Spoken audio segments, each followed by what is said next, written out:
Okay, guys. So this is just going to be a quick recap going over what I have already talked about, just to show you how quickly all of this can happen. Basically, what I've done is I've quickly just removed all the tabs, and from here, I'm just going to rename this. So I'm just going to call this work. Oops, work. Removing the tabs takes a while, so basically that's why I have already done that. I'm going to come across to here, bring this down, control click, drag across. I'm going to move this up, and I'm going to show menus off and show menus off. I'm going to drag this down, pull this up from my dope sheet over here, dope sheet, dope sheet, dope sheet. Yep. Here I'm going to bring up like basically materials and shaders. I like your ink and paint, so I'm going to bring up my shaders, close that up, drag this across, close this menu down. We're going to add our shortcut key, add shortcut key, control U, preferences, and now we're going to go to interface, Python tooltips, themes, dope sheets, down to here. I like 1.8. Viewport, yes, yes, yes. Playback frames, lights, animation, allow negative keyframes. It's like what we like. Here's our stop motion add-on. It's already installed. Okay, yep. Connected, excellent. Input information, okay.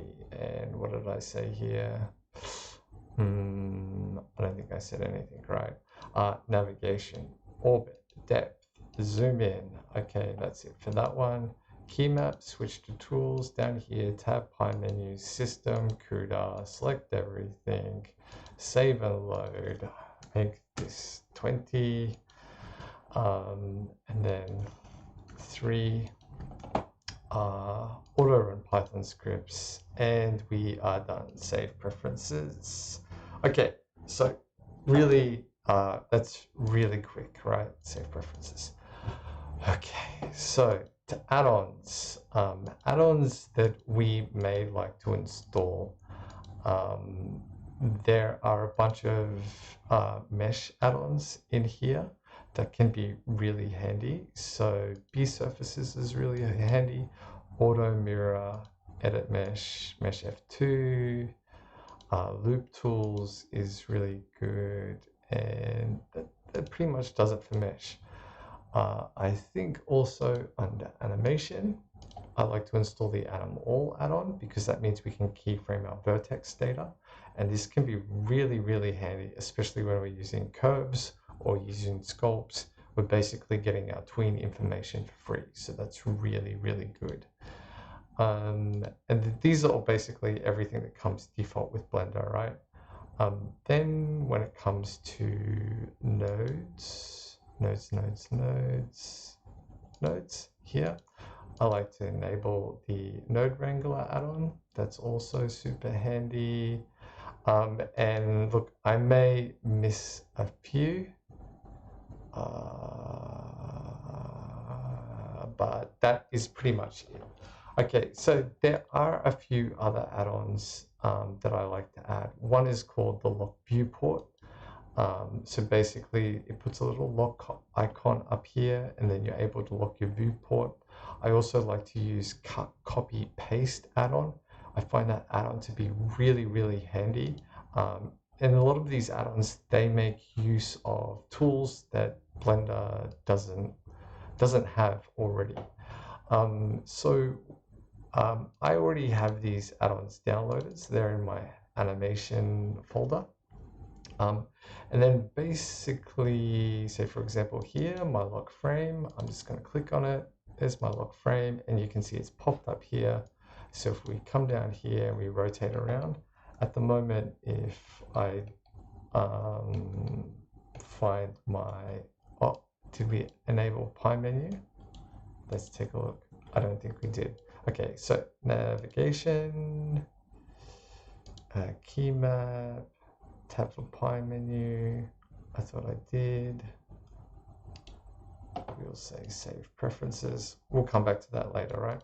Okay, so all of these, every panel has a window. So if your pie menu is not coming up, you can find the front view, right? So basically, yeah, you can navigate through all of these menus and you can find stuff that you're looking for as well. Okay, so if we go to front view, viewport, and front, now I can lock this. And now if I try to navigate and rotate around anything, I can't rotate around anything.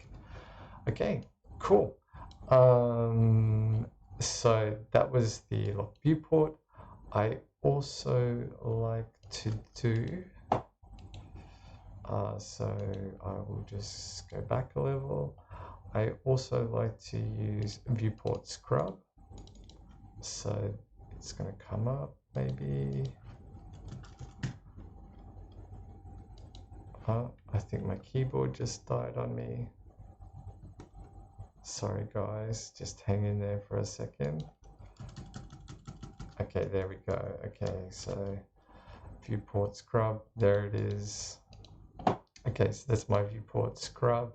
Basically the way this one works is if you Alt and middle click, you can see it drags your timeline. So this add-on is really, really handy as well. It also works in the viewport. So this is really good because when you're up here and you're using the stop motion add-on, basically you can be full screen mode like this and you can keep scrubbing backwards and forwards between your keys. There are,